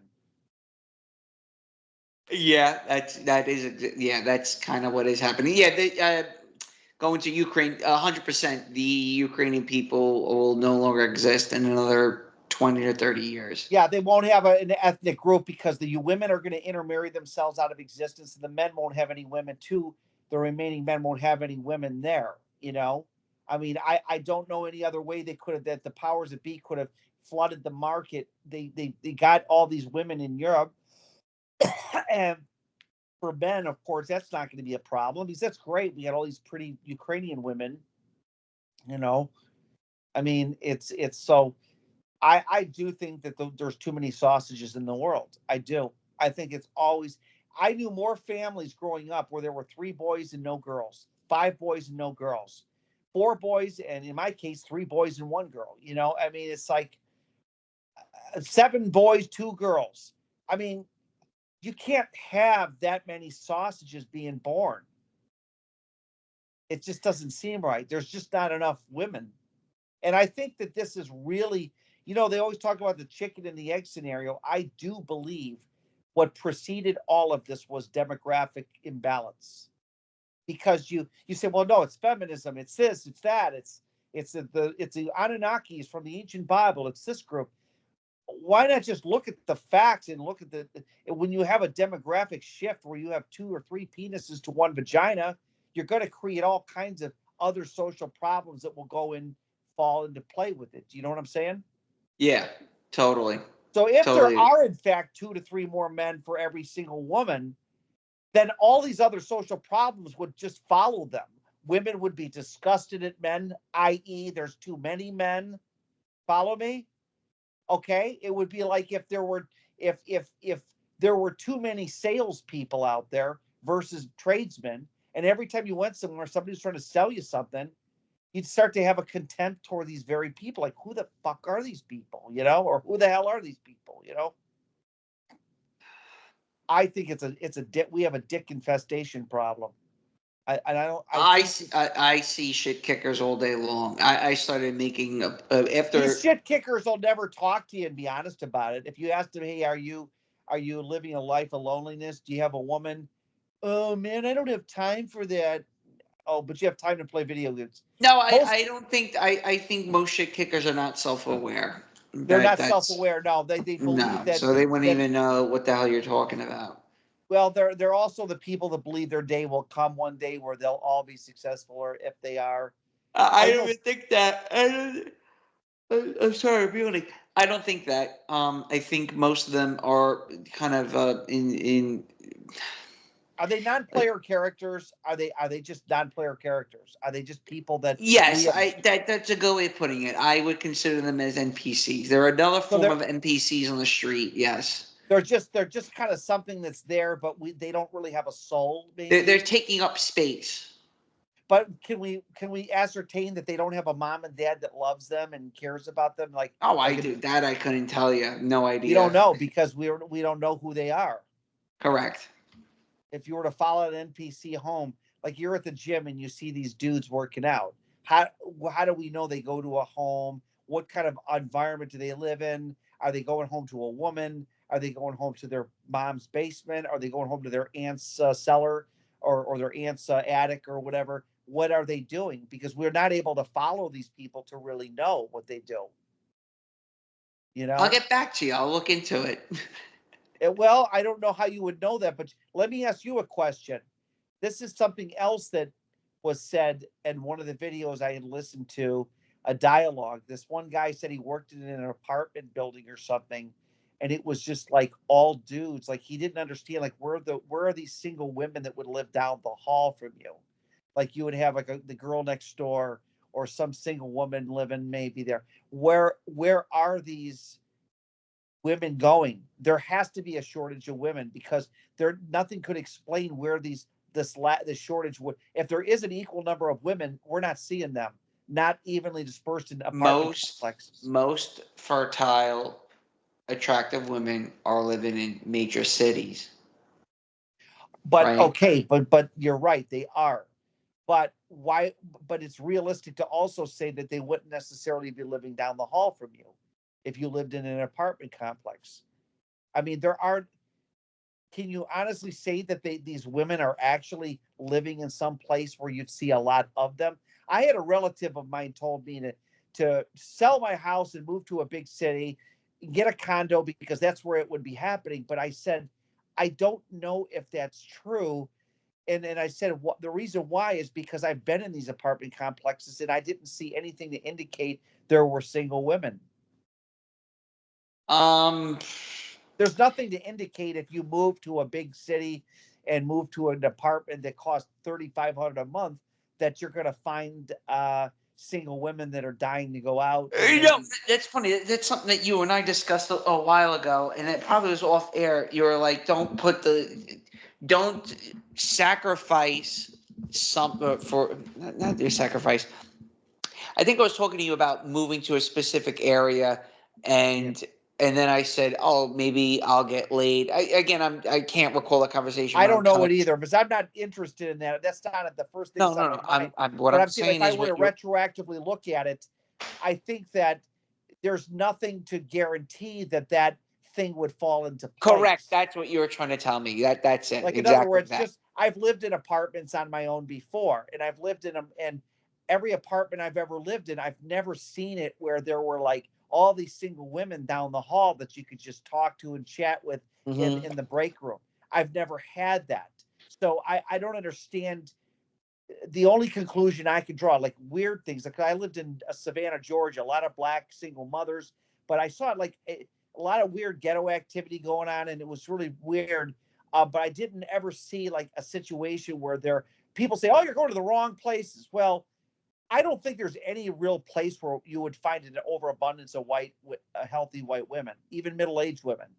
I just don't think that those places exist. I think that the reality, in my opinion, and what I'm seeing and what Held by the Dashboard Light is there are just more men. There are probably 2 to 3 more men for every available woman. And you see a lot of women going out in public because they're shopping and they're doing what women do, but that doesn't prove there's more women. Just because you see 50-50 ratio of women out in public doesn't mean that proves that they're just that. Like I said, was the last time you saw an amputee, a person missing a leg or an arm? It's Almost rare. never. But there's 3 million people out there that apparently have this malady. And there's like twice as many blind people that walk with the white cane. We never see these people. So my conclusion is that these people exist, i.e., single men exist, but they're hiding. They're out. They're hiding in their little apartment or whatever, wherever they're living. It's got to be something weird about that. Yeah, the women that we would find attractive, let's just say average, sixes and above. It's rare to see them now in like rural areas, and the Right. Oh, overwhelming rural majority of areas, them are yeah, for now. sure. The overwhelming majority of them are in like the ground zero of some cosmopolitan megalopolis. Chelsea district, NoHo, Upper West Side. Like they're in areas that are extremely unaffordable to average men. So they all like there'll be like 4 or 5 women in like a 2-bedroom condo in some very swank posh location in New York City. Meanwhile, there's a homeless bum male. There's a fucking there's a shit kicker living being a vagrant loitering outside their apartment building, oogling them, Yeah. right? And these women just Yeah. chase men that are Right. not in their league. They're just men that are probably Right. I mean, we trust don't fund know the babies. exact. We hear the theories that women are going after these Chad guys. There's just not enough to prove it. I can honestly say if the demographics thing is the common denominator, that explains all the dysfunction after that. So let's say, for instance, they prove that there's 2.5 to 3 men for every woman that's available. All these aberrations of behavior could be explained on one issue alone: demographics. You follow me? In other words, that the whole ship could go sinking just because of one issue: demographics. When you have too many of one thing, it loses its value and it becomes more and more disgusting because it's too common. Okay, so if you had a war, for example, and a bunch of men men were dropping dead like flies, men from the ages of 50 and below were just dropping freaking dead. The only thing left were men over 60. I think women in their 20s would be dating these 60-year-olds if there was like a ratio of 4 women and 1 man. I guarantee it. I think it's demographics. I do, but I think it's such a hard thing for most people to swallow because they can't see it. So they assume, well, I see women all the time, so therefore that proves there's more women. No, it just proves that those women are out in public. Do you know what I'm saying? Right. It's like saying I've never seen a guy in a wheelchair in years. Oh, there must be no wheelchairs then. But then you find out there's 3 million people in wheelchairs. It's like it's such a stupid reaction. Like, as long as I don't see it, it doesn't exist. It's like, and that's like success bias. This black man from the ghetto made millions, so therefore every black who grows up in the ghetto can be a millionaire too. Right. It's just plain fantasy, and it's like confirmation that because of a fat ugly dude with a bald head and a pot belly that's got a girlfriend, and you see him at the movie theater like I do, like, because I work in different venues like this, at theaters and malls. Just because you see that doesn't mean that that's the norm. That just means that there are some guys that are capable of getting it. And again, it's very rare. It's not normal that some fat pudgy bald guy is going to have a good looking girlfriend. I'm trying to think how like often do I see couples. What I am noticing with people that are around my Sausage, age. I maintain it this. I'm just going to interrupt you a second. Yeah. I do think that this is a demographics problem. I do. I think it stems. All these social problems stem from one issue, and this demographics thing that is way out of hand. The boomers remarried, triple dipple, quadruple dipped. I know boomers that are still dating women in their 30s and 40s. These guys are 70 years old, have 35-year-old girlfriends. Yeah, I'm gonna just digress for a moment Okay, go ahead. and this is what I kind of want to bring up, and then we can kind of just wrap up the night because I'm getting a little Right. tired. I want to talk to you after here when you shut the record off. Go ahead. So what I've started to so I'm on Facebook Marketplace. I'm shopping around for certain things. And by the way, don't use Facebook Marketplace, guys. Craigslist is much better. Yeah. What a dumpster fire Facebook. Look, great stuff on Facebook Marketplace. Try getting in touch with the person. It's quite difficult. So Yeah. hang on 1 second. Yep. So I have like a bogus Facebook account. So I'm on Facebook Marketplace and I'm seeing what's being sold, and then I'm gonna click on the person's profile. And the thing that I've noticed with people, total strangers around my age, getting married is the opulence, the luxure, the ostentatious presentation of the marriage. And what I'm and this is something I've kind of brushed up on in the past, is that the money spent on a wedding for people and what marriage means in the modern era, it's a sign of I've made it. Not a rite to passage, Right. not Well, a right to where, not a right to, you're moving on to the next phase to your life. It's a sign, it's a class divide that if you're married, you're part of a higher class. Oh, no kidding. Yeah, because this is something that I've heard. I've listened to a few of the podcasters say is that marriage is becoming the new status symbol. Like if you can secure an attractive wife, Yes. I see this in churches too. And I've gone, when I've gone to church, I see a lot of these couples that look like young, attractive couples. It's a status symbol that we've made it, and Yes. it's going to become it's going to put you further out of reach because only Correct. those people and physically only those people to go out in public and are can be seen.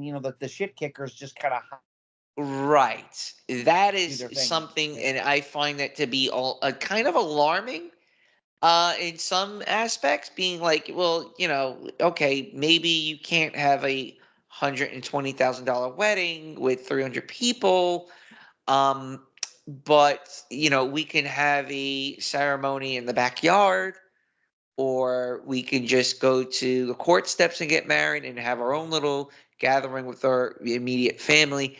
It's no longer about that. It's this huge, like, just basically it's equivalent of just burning money, and it's all for her. You're just burning money. What's more important, the wedding or the down payment for the home? The wedding's more important than the down payment for the home, right? And then have the guy figure out a way how to get that down payment. Meanwhile, the parents offered to put the money to the down payment, but you wanted uh, oysters on a half, clams on a half shell, or oysters on a half shell. I forgot which one is it. I don't eat seafood. Is it oysters on a half shell? I'm not sure. I don't eat seafood. Well, I do eat seafood. Okay. I just don't know what. Well, anyway, it's that is something I want to dig into a little bit more. I just find it to be very strange. It's material. It's again, it's a class divide, Right. because what you're really doing is it's a merger of two families that are already wealthy, where in the past it would be kind of a trade-off. Let's say the bride's father has a sizable war chest. He ponies up the money for the down payment. You take my daughter. You provide for her. Get her out of my fucking life was more or less what the father was trying to convey to the groomsmen. Now it's more of a merger of two competing factions economically, where it's a tournament theory that I'm making 100, you're making 100. We both went to college, but you got an A, I got a B. Well, now I gotta one up you. So you're having these two kind of these corporate polished type of individuals marrying. So you see the image, you see the photos, and there's something. It's kind of like staged, like it's inorganic, like two happy young couples that are both very good looking, wearing very expensive outfits, Yeah. going to very expensive bougie places, living their best lives, and it's all a There's no fantasy in her sacrifice. Like mind. they're not gonna. A man and a woman are not gonna marry at both poor and sacrifice 15 years to get to the top. They're gonna. They want it now. They want it right the freaking hell now. Right, yeah. Yeah.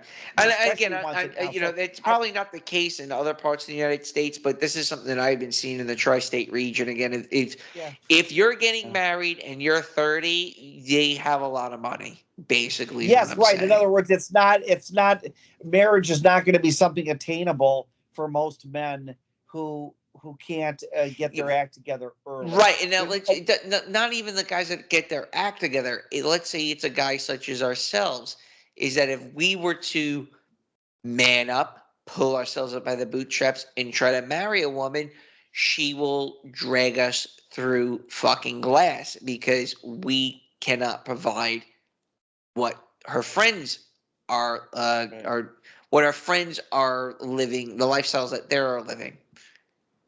Right. Make sense? But again, I'm going to go back to the earliest thing. If demographics were changed and there were two to three women for every guy, this BS would have ended because there wouldn't be a matter of it. I just think there's when you have more swinging dicks out there, you set standards that are unrealistic. Well, why should I settle for this dick when I've got 50 other dicks? Like for a woman to find a loyal man who will kiss her ass, they're a dime a dozen. There's a million for a woman finding a guy that's loyal and will not cheat on you. Those guys are a dime a dozen. Most guys are loyal and won't cheat on you. So that guy is already available. There's too many of those loyal guys is the problem. Do you know what I'm saying? Right. Like There's too many seeing guys willing to tolerate her shit. so many women would be the guy that like in other words, a woman that would say, "Well, I just want a guy that's faithful and loyal to me and will love me for who I am." Those guys are a dime a dozen. That's why. How can they make a choice when every dude and their brother is just like that? So they wind up setting standards which are high. A lot of women do go into what I call dating limbo, where they are just perpetually single forever. They don't need a man, and when they get that 7 year itch, they may have a fling with some guy.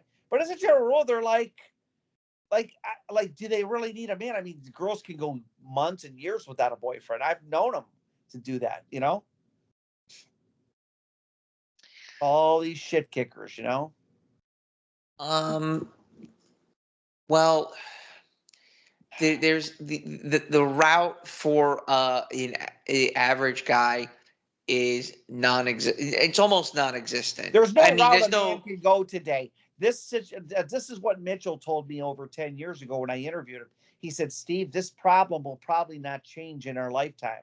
He says, based on the severity of it and what's happening, it probably won't be solved in our lifetime. I think it's just going to drag and drag. I think it's just going to we're going to see convoluted crap like people still marrying, but it's going to be only people who have money can marry.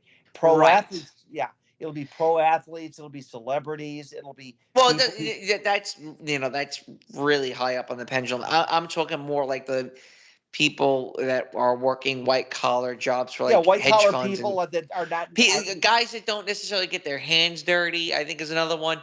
Also, women will tend to gravitate towards like the positions of authority, firemen, police officers. You're always going to have those that. guys will always have wives. Yeah, Yeah, policemen and those policemen and firemen always seem to have groupies. There's always this group of women that will only date and marry a cop. Okay, so yeah. those are like the exceptions. Those two professions are hands off. Those women, but of course, how many of us are cops? Right. It's like one girl that I was infatuated with for a good portion of my life. She's she's engaged to a firefighter. It's Right. like she was dated one guy for over 10 years. I was telling her like this, it's not gonna last. You should probably figure something else out. Sure enough, that guy left her, and then she went on the carousel on Tinder. She got used and abused, and she found some firefighter sucker, and of course, getting married. Like, who didn't see that coming? So she just gravitated towards this prototype, of what masculinity is and stability and all that other type of, nice, whatever. I don't really know what I'm saying, but I know. I've said but the you know, same thing. she just went right to that. So you got on the cock carousel. You treated a bunch of guys that were probably relatively, were equally suitable characters for you to date. But she found a sucker. And now There's just so many she's dudes. put I on mean, so much fucking weight, which is it's hilarious. hard to But really say when you're a woman. I don't think you have any problem meeting a. I think if you could get away with dressing like a woman or look like a woman for just be a fly in a wall of a woman, their lives are just everything just kind of comes to them. I don't think a yes, good looking woman could ever exist in a town or any city without being flirted with by coworkers or other crap. I don't think it's even remotely possible for a mildly attractive woman to have not some scrotal sack who wants to date her. I mean, these scrotal sacks everywhere, you know. listen. On that note, coming up on 2 hours, Steve. Why don't we I know continue this we chat? are. Because I'm getting hungry. I'm getting tired. Um, Okay. let's definitely do this again. That was a lot of fun, as always. I mean, I I did always too. I enjoy went off talking to on. you. I'm too tired. Right. I'm getting tired, and that's why I'm using all these weird terms like scrotal. But anyway, so stay on here for about a minute. I just want to say something to you, but you can cut the recording now. All right, hold on. Let me stop recording.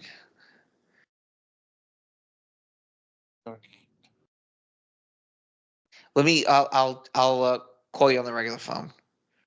Thank you. All of this. Hang